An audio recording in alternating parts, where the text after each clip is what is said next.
In this video, we'll show you how to set up your Litespeed bike. For this build, we'll be using the Spezia, but all road bikes and gravel bikes apply.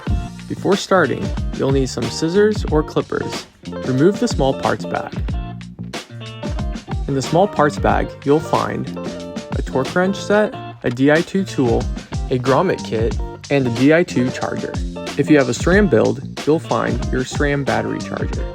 Remove the front wheel, then remove the seat post. Then remove the bike from the box.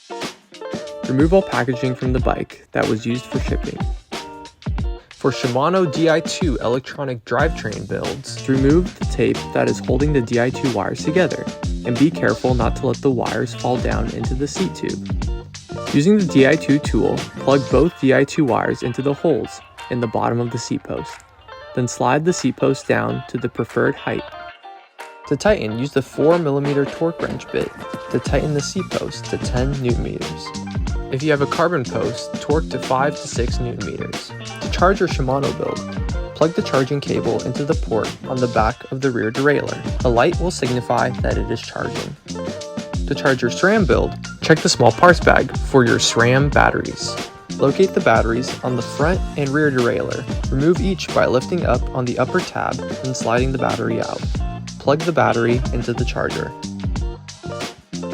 To install the front wheel, use a 6mm torque wrench bit, removing the front axle and plastic spacer. Remember to remove the orange brake caliper spacer as well. Be careful not to pull the brakes while there is no spacer in the brake caliper. Grab your front wheel, place the rotor between the brake caliper, and replace the front through axle.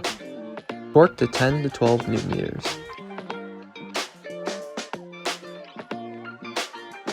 Before we get to riding, make sure to check all torque specs and check tire pressure. After that, you're all good to get out and ride.